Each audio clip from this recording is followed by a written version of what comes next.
To enjoy this episode of Forensic Tales ad-free, check us out on Patreon. Patreon.com/Forensic Tales. Forensic Tales discusses topics that some listeners may find disturbing. The contents of this episode may not be suitable for everyone.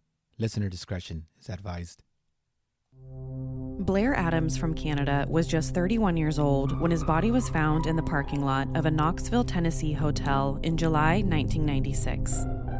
Scattered around his body was $4,000 worth of mixed Canadian, American, and German currency. His death was later discovered to be caused by a blow to the stomach. But what exactly happened to Blair remains a mystery. This is Forensic Tales, episode number 232, The Mysterious Death of Blair Adams.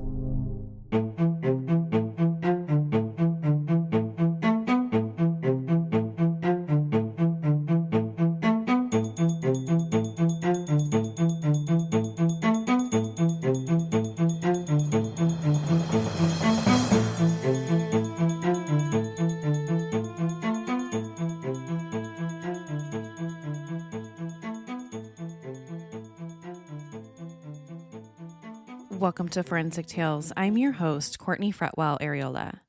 Forensic Tales is a weekly true crime podcast covering real, spine-tingling stories with a forensic science twist. Some cases have been solved with forensic science, while others have turned cold. Every remarkable story sends us a chilling reminder that not all stories have happy endings.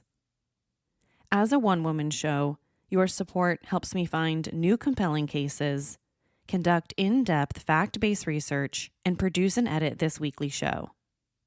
You can support my work in two simple ways. Become a valued patron at patreon.com/Forensic Tales and leave a positive review. Before we get to the episode, we've got one new Patreon supporter to thank this week, Nina T. Thanks so much. Now, let's get to this week's episode. This week's case is definitely an interesting one, and I think it's one of the lesser-known stories in the true crime community. So chances are you might not have even heard of Blair's story. To this day, we really don't know what happened to him. All we know is that he died under very, very mysterious and weird circumstances. So, let's talk about it. Robert Dennis Blair Adams, who went by Blair, was just 31 years old when his body was found dead outside of a Knoxville hotel almost 3 decades ago. Blair was born 3 days after Christmas on December 28, 1964, in Surrey, British Columbia, Canada, to his mom, Sandra Edwards. Not much is known about Blair's childhood, but his mom described him as kind and ambitious.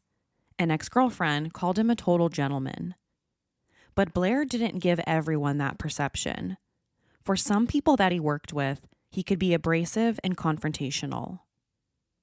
After high school graduation, Blair started working for his stepfather's construction business. It was a business based in Frankfurt, Germany, called SS Cedar Homes. Even though the company was based in Germany, Blair mostly worked on projects near his home in British Columbia. For the most part, Blair was doing pretty well for himself at this point in his life. He was in his 20s, making pretty good money, and seemed to have a good future in construction. But somewhere along the way, he developed an addiction to drugs and alcohol that almost cost him everything. But by getting himself help by attending Alcoholics Anonymous meetings regularly, he got sober by the time he turned 30. In 1996, Blair was 31 years old and had been sober from drugs and alcohol for 2 years. He had even worked his way up to becoming a foreman at the construction company, which meant he was a supervisor. He also had a longtime girlfriend who lived in Germany that he met while working on a project there. By all means, everything in his life was going well again. But all of that seemed to change later that summer when the Blair that everyone knew started acting strange. His behavior at work was the first thing to change. He became careless. He started leaving construction sites unlocked with expensive tools and equipment behind, which was completely unlike him, especially as a supervisor. His coworkers said he used to be an upbeat guy, but recently started becoming paranoid, saying someone was after him or someone was trying to kill him. He also stopped going to his regular AA meetings. His behavior outside of work also changed. He told his German girlfriend that he was scared of some former colleagues he worked with in Germany. Then he told his mom that someone was spreading rumors about him, but he wouldn't say who it was or why they were doing it. He was so scared of something that he only referred to it as it. He was even afraid to go back to his apartment by himself. Much later, his mom said this about it, quote, "Something was obviously very much the matter. He hadn't been sleeping well. Something was wrong. I asked him numerous times what was wrong, and he said, 'I don't think I should tell you about it.' And to this day, no one knows what it was." Obviously, something really weird was going on with Blair at this point. This unexplained paranoia seemed to come out of nowhere, since he had never been diagnosed with any type of mental illness before. Now, to some, it probably looked like he was having some type of mental breakdown, or even some type of mental episode. But his mother doesn't think so. She really thought he was telling the truth about someone being after him or wanting to hurt him. Either way, something really bizarre was going on with him. Now, his family blamed his forgetfulness and carelessness at work on his insomnia. He wasn't sleeping well, so that's probably why his behavior at work changed. He was just overly tired and forgetful. If he wasn't getting enough sleep at night, then maybe he was having trouble with his memory. Lack of sleep and forgetfulness usually go hand in hand. But why wasn't he sleeping well? And did that have anything to do with the paranoia about someone being after him? Some people thought he might have gone back to drinking or using drugs. We know that a lot of drugs are known to cause paranoid thinking. He also stopped going to AA meetings. But those that were close to him at this point don't think so. They never saw any signs that he was drinking or using drugs again. He never smelled like alcohol, and no drugs were ever found inside of his apartment. Whatever the cause, one thing is for sure. Something was going on with Blair, whether imagined or real. He was scared of someone or something. He kept telling people someone was after him. Whatever it was, we don't know. But things with Blair only got stranger in July, and that's when the mystery about him really began. On Friday, July 5th, 1996, Blair went to the bank and withdrew just about every penny from his savings and checking accounts, which was about $6,000.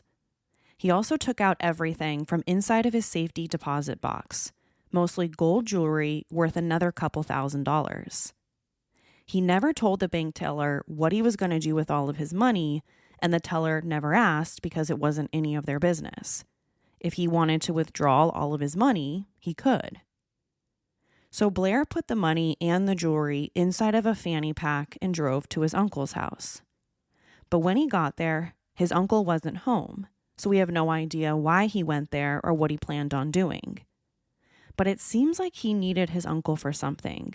We just don't know what that something was. 2 days later, this is now Sunday, July 7th, Blair got behind the wheel of his Chevrolet Chevette and tried to board a ferry from Victoria, British Columbia to Seattle, Washington. This was the first of many attempts to get into the U.S. But he was immediately flagged down by U.S. immigration officers and not allowed to cross the border. Once they found all of the jewelry and cash on him, they thought he might be a drug smuggler. In their eyes, he was this single guy traveling by himself, carrying thousands of dollars in cash. It basically had smuggler written all over it. Before Blair left the border, the immigration officers had a chance to speak with him. And one of their questions was if he had a criminal record, to which Blair said no. But that's not exactly the truth.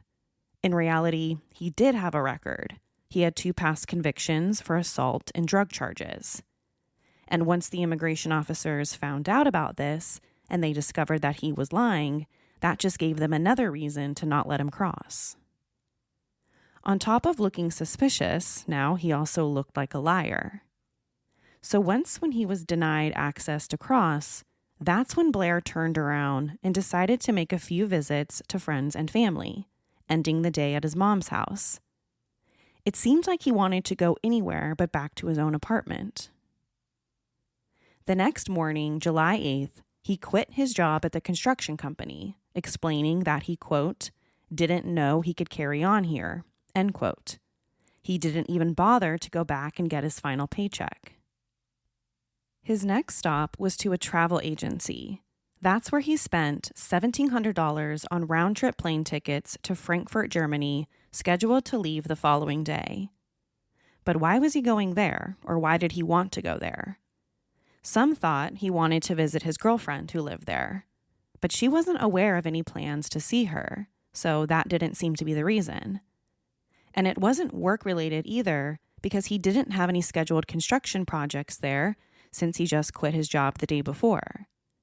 Of course, that is where his stepfather had his construction business, so maybe he was going to go there to meet up with his stepfather. But just like the girlfriend, his stepdad had no idea about any plans for Blair to come visit or stay with him. Blair's day was only getting started, because after the travel agency, he went to his ex-girlfriend's house in Vancouver. He asked her if she would drive him across the U.S. border since they wouldn't let him get on the ferry. But she said no, she didn't want any part of that and said, "Sorry, Blair, I can't help you." So he left. The third stop was to his mom's house in Surrey. She said he seemed really anxious and told her that he was afraid to go back home to his apartment, so he stayed the night at her house. He also canceled the round-trip plane ticket to Germany that he just purchased the day before. He told the airline company that the person he planned to visit got sick, so he no longer needed the tickets. So that's another strange move. Why would you buy international plane tickets just to cancel them a couple hours later? One idea is that he never intended to get on that plane, or was just trying to trick someone into thinking that he was going to leave the country. If someone was really following, like he kept saying that they were, that would be a great way to fool someone. Purchase a plane ticket to another country, but never get on that plane. But whoever was following him could probably find that out, that he never got on the plane and canceled the tickets. So who knows if that theory makes sense either. Now, the next time Blair was spotted was the following day. This is now July 9th, where he once again tried to cross the U.S. border, this time by foot. Now, he wasn't stopped because he looked like a drug smuggler. He was stopped because he looked eerily similar to a car theft suspect. Earlier that day, a blue car was stolen from Vancouver and dumped at the border in the same exact spot where Blair was trying to cross. He also had scratches covering his arms and legs. Plus, one of Blair's friends thought he saw him driving a blue car just the day before. So he very well could have been the person who stole it and ditched it at the border. But why would he steal a car? Was he trying to use it to illegally cross the border into the U.S.? Did he steal it from someone that he knows? We have no idea. We also don't know where the scratches on his arms and legs came from. They weren't insanely bad scratches by any means, but they were enough for the officers to notice them. In the end, the border authorities didn't have any proof that he actually stole the car, so they weren't able to arrest him. They just didn't let him cross, so once again, Blair went back home. But he wasn't going to give up on trying to get into the U.S., because later that day, he drove to the airport in Vancouver. Blair didn't do what you might think he would have once he got to the airport. Instead of buying a plane ticket anywhere, he decided to rent a Nissan Altima to try and cross the border for the third time. This time, he wanted to cross near the Seattle-Washington border. He also abandoned his own vehicle at the airport and never went back to pick it up. He probably switched cars so many times because his own car had already been flagged at the border so many times. He thought a rental car would help him eventually cross without getting stopped. Now, this third time was a charm. Blair was finally able to cross into Seattle driving that rented Nissan Altima. Now that he was finally in the U.S., he headed straight to the Seattle-Tacoma International Airport, where he turned in the rental car and bought a one-way ticket to Washington, D.C. But here's another strange thing. Instead of buying a round-trip ticket that cost half the price, Blair bought a one-way ticket for $800. The ticket counter employee even seemed confused and told him that you should buy a round-trip ticket because it only cost $400, half the price. But Blair said no, he wasn't interested in a round-trip flight. The one-way was just fine. This time, he actually got on the plane and arrived in Washington, D.C. during the early morning hours of July 10th, where he once again rented another vehicle. He got a Toyota Camry, which he used to drive 7 hours to Knoxville, Tennessee, his final destination. No one knows why he chose Tennessee. He doesn't have any connections there or business. So what made him pick that location of all places? Blair's mom thinks he might have been heading south to go to the Summer Olympic Games in Atlanta, which was scheduled to happen a week later. But if that was true, I've got a lot of questions. Why rent all the cars? Why take out almost all the money from your bank accounts? And what was this whole thing about someone being after him if he's just planning on going to the Olympics? None of it made any sense. And what's even weirder is that his mom never initially told this to the police, and since then has basically refused to say how she knows that he was headed to the Olympics. She only came up with this theory years later. Again, she never mentioned it when the police first talked to her. Besides, Blair never told anyone else that he was planning to go to the Olympic Games. So, to me, it just doesn't add up. Before he got to Knoxville, about 2 hours into his drive, he got into a minor car accident on U.S. Highway 250 near Troy, Virginia.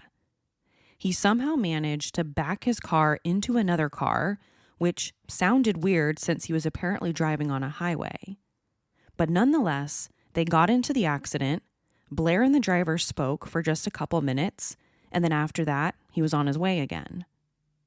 Later on, the man told the police that Blair was really nice during this whole conversation, but he did notice that he seemed like he was in a hurry to get somewhere, like he had somewhere to be, which makes sense if he thinks that someone is after him.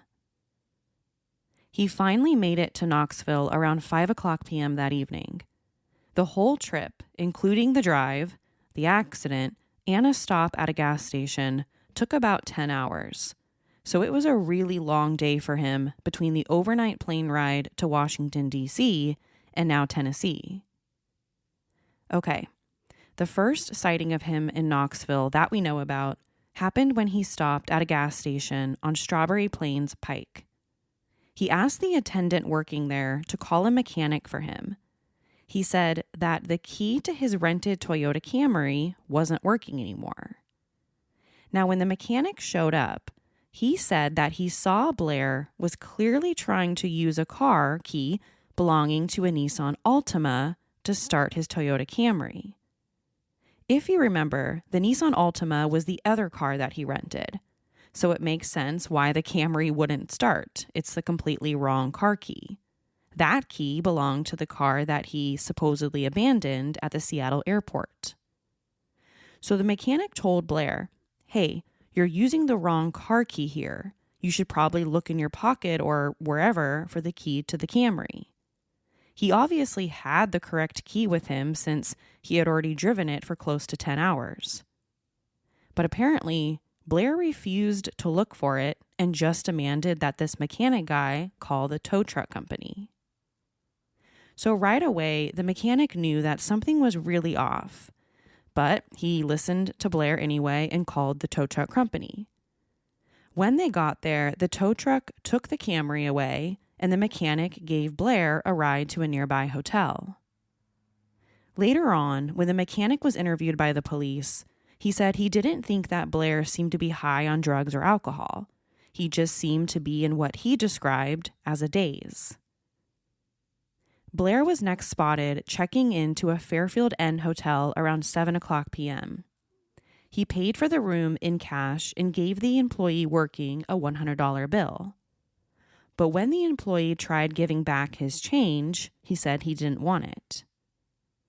A woman named Tika Hartsfield was the front desk employee working that night, and she thought Blair seemed paranoid and nervous and kept looking around like someone was coming for him, even though no one else was in the hotel. After Tika handed Blair the key to his hotel room, Blair grabbed it and put it in his pocket. But instead of walking toward the elevators towards his room, he walked out the front door of the hotel. Then, over the next 40 minutes, Blair is captured on the hotel's surveillance camera, pacing in and out of the lobby 5 different times. But during that entire time, he never checked into his room, and there's no evidence that he ever did. He eventually walked out of the hotel lobby on foot at 7:37 p.m., and that was the last time he was seen alive. Around 7 a.m. on July 11th, 2 construction workers discovered his partially naked body lying in the parking lot of a hotel that was under construction at 7471 Crosswood Boulevard. The site was right off the Strawberry Plains Pike exit for I-40 near the gas station and the hotel where Blair booked the room. At first, the construction workers thought that maybe he was just a homeless person who fell asleep in the lot. It was an area that attracted both prostitutes and homeless people. But they quickly realized it was a dead body, who was later identified as Blair Adams. Now, if you didn't think this story was weird before, you probably will now. Around Blair's body were literally thousands of dollars in different currencies, including American, German, and Canadian. He had cash stashed away in one of his pants pockets, and inside of his fanny pack were 5 ounces of gold bars, gold and platinum coins, and jewelry. It was pretty much everything that he had taken from his safe deposit box at the bank a couple days earlier, as well as the money from his bank accounts. But oddly enough, everything was there.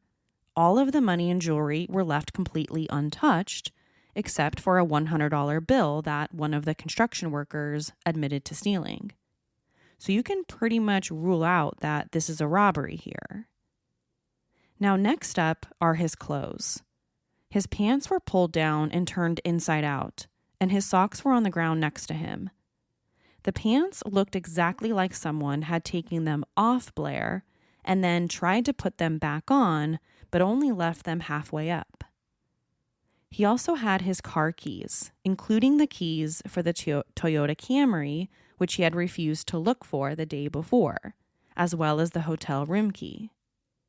Both of his shoes had also been removed, and one of them was lying underneath his head like he was using it as a pillow.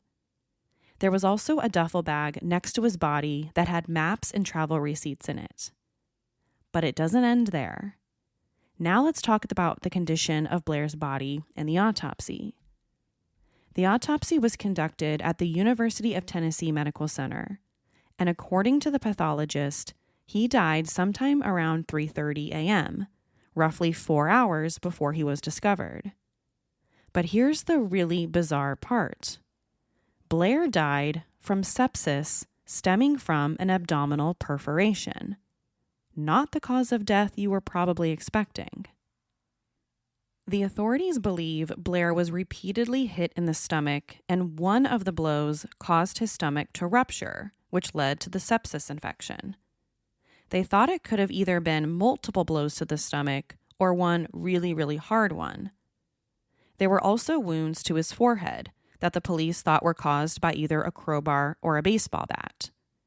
Now, neither one of these weapons were found at the crime scene, but because it's a construction site, it's not impossible to imagine that someone grabbed something like that from the construction site and then just took it with them. So after having his stomach ruptured, Blair eventually developed sepsis, but he didn't die right away. That's because sepsis usually takes up to 12 hours before becoming fatal, which is interesting because the person who beat Blair to death might not even know that he died. He probably suffered all those injuries, including the fatal one to his stomach, hours before he actually died and ended up in that parking lot. It also means that that particular parking lot where he was found might not actually be the location of where he was beaten. He could have easily been attacked somewhere else, and that's just simply where his body ended up hours later. But if that's the case, how do you explain the money or his pants being pulled down? Another idea is that Blair was beaten in that parking lot and was basically left for dead. Then after a couple hours went by, he developed sepsis and ultimately did die. We know Blair was alive and well until a little after 7:00 p.m. the night before. That's because he was seen in the hotel lobby multiple times. And based on the condition of his body, he was killed around 3:30 a.m. So that means that between 7:30 and 3:30 is when Blair was attacked. So maybe the sepsis developed faster than it normally does in most other people. We also know that Blair fought back because he had a good amount of defensive wounds on his arms and hands. He also had large patches of hair missing from his head, like someone pulled it. Inside one of his hands, investigators found a single strand of long black hair, which really is the biggest piece of forensic evidence in this case. But unfortunately, whatever amount of DNA was found in the hair doesn't match anyone in the DNA database. So until a match is made, we have no idea who it belongs to. All we know is that it doesn't belong to Blair, and it's probably female because it's long. But that's not necessarily a guarantee either. A male could also have long hair. And when it comes to forensic evidence, hair evidence is pretty much at the bottom of the totem pole here, because to many, it's considered one of the least reliable types of evidence. So from a forensic evidence standpoint, the police really don't have much to go on. But still, at least it's something that can hopefully help us figure out what happened eventually. Something else that was discovered at the autopsy was that Blair might have also been sexually assaulted, but no DNA evidence could be recovered from his body. The reason why they think he might have been assaulted is because, one, his body was found partially naked from the waist down. Someone had taken off his pants and then tried to put them back on. And number two, he had other strange injuries on his body suggesting a sexual assault. Although what exactly those injuries are, we don't know. The authorities haven't specifically said. They just think that based on some of these injuries, that a sexual assault probably happened. So clearly this was a very, very unusual scene. You've got a dead person lying in the middle of a hotel parking lot with literally thousands of dollars in cash spread around them. He died from sepsis from a ruptured stomach. He spent the last few days of his life running around paranoid that someone was after him. And now there's evidence of a sexual assault. So naturally, the police had questions. And so do I. They interviewed everyone they could possibly find, including people who lived nearby or worked nearby, to find out if anyone had seen or heard anything. But apparently no one did. The only tip they got came from a security guard who worked at a nearby business and said that they heard a short scream sometime around 3:30 a.m. He said he thought the scream came from a woman, but other than that, he didn't see anything. So we have no idea if what the security guard heard had anything to do with Blair or not. All we know for sure is that this tip seems to line up with the medical examiner's report that Blair was killed sometime around 3:30, the same time that the security guard heard the scream. During an interview in 2010, the police said that a composite sketch of a man had been made in the case in the beginning. No one knew about the sketch until the police talked about it years later, in 2010. Why they kept it a secret, we don't know.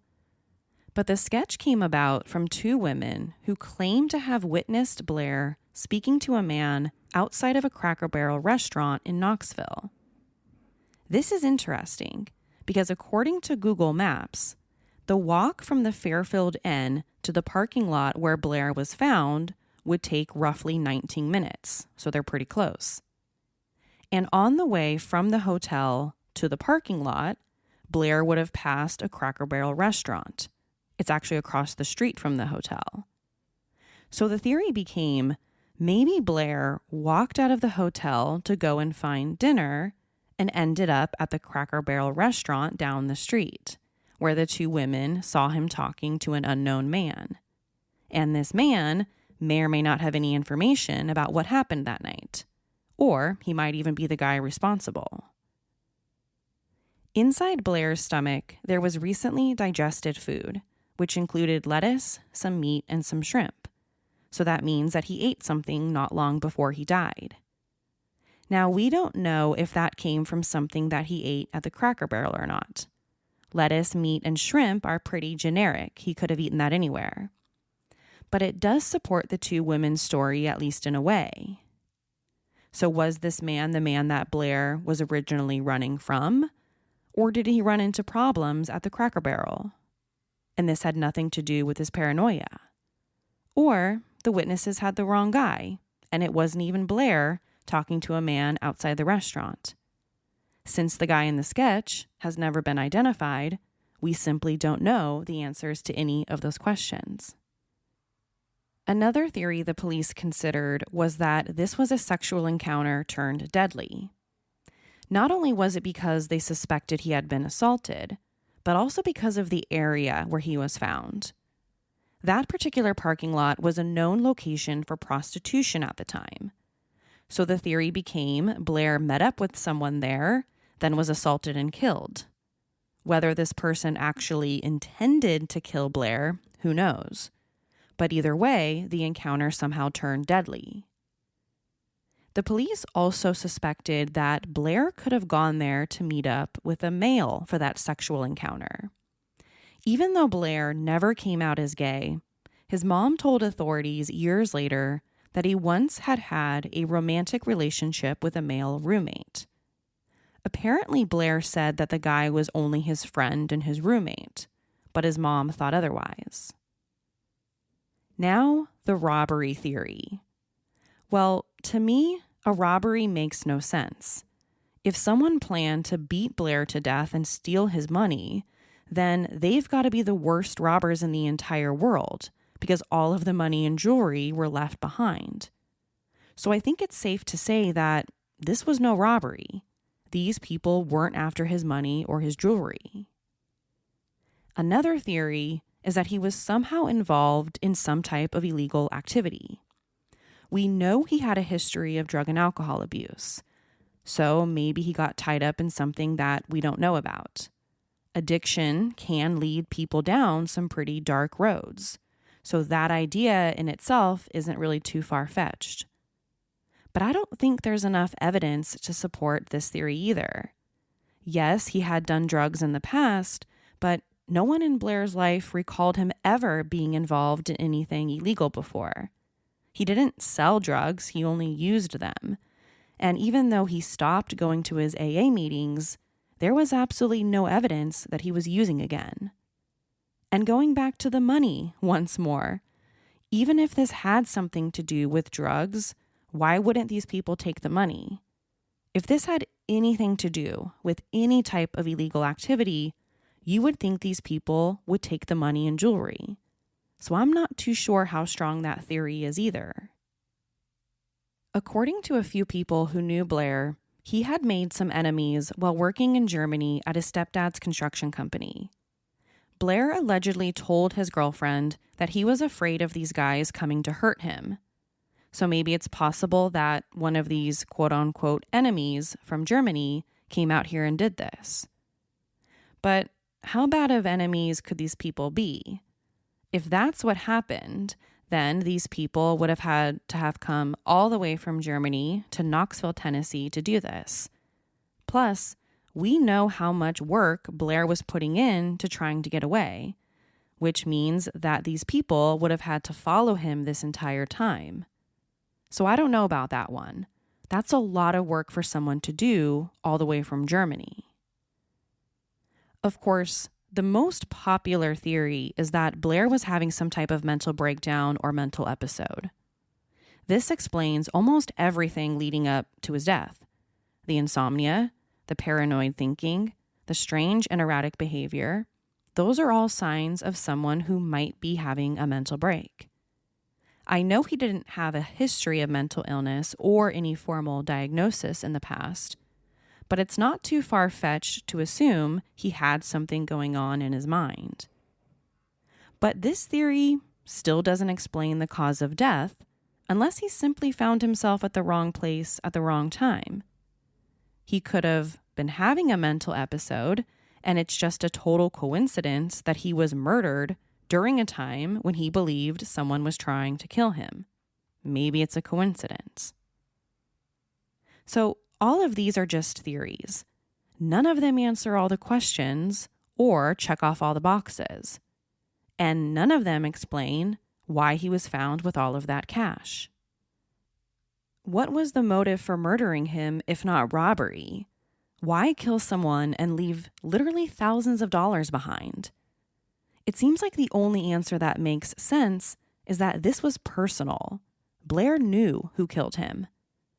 A stranger is a lot more likely to take the cash. But if this was something over personal, then maybe this person didn't care at all about the money. They only cared about killing and hurting him. And Blair was telling the truth when he told people that someone was after him and that he needed to get out of the country as quickly as possible. His behavior of changing flights and travel plans last minute, changing cars multiple times, and checking into a hotel that he wasn't actually staying at definitely implies that he believed someone was after him. And he did all of this to try and hide his tracks. But was someone actually after him, or was it all in his head? No threatening messages were ever found in Blair's possession, although we're talking about 1996, before most people had cell phones. But the police didn't find any evidence suggesting that someone was threatening him, and there was no evidence, again, that he was involved in any type of illegal activity. He wasn't in trouble for any drug-related incident. He had no history of mental illness, nothing. And besides making a couple enemies in Germany, no one really spoke badly about him. So we have no idea who would have wanted him dead. Another strange thing is the cause of death, sepsis. Based on the medical examiner's report, he likely died around 3:30 a.m. But that's not necessarily the same time as when he was beaten. Like I mentioned earlier, sepsis usually takes a while to become fatal. So it makes more sense that Blair might have been injured hours before he died and ended up in that parking lot. But exactly when and by who is a mystery.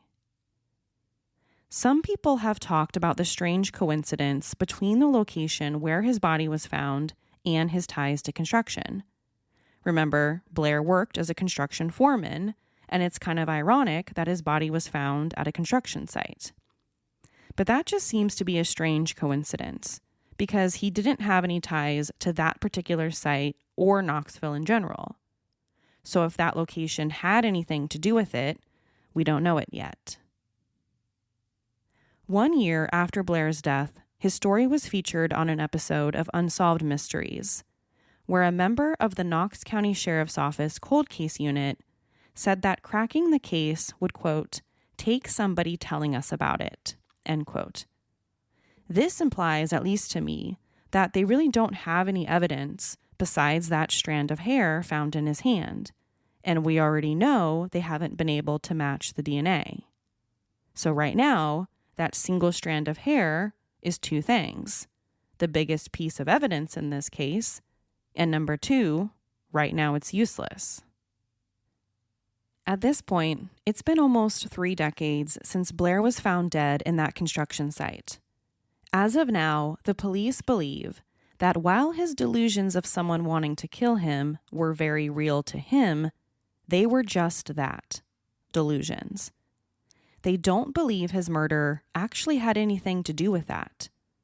They think it was just a bad coincidence that at the same time he was having some type of mental breakdown, he was murdered for reasons completely unrelated and unknown. So what now? How does Blair's case ever get solved? Well, unless someone eventually comes forward, the only hope we have seems to be that strand of hair. Maybe ancestry DNA or even genetic genealogy can be done like it's been done in so many other cold cases. If investigators can find a family match to the DNA, then maybe we can track down Blair's killer. But until then, the murder of Blair Adams remains unsolved even all these years later. What do you think happened to him? Was someone actually chasing him, or was it all made up in his head? Maybe he did have an undiagnosed mental condition that no one knew about. Or maybe he just recently developed it and never sought treatment. And did it actually have anything to do with his murder? And what could have been the motive? We've talked so much about the cash and jewelry found all around his body, so why didn't they take it?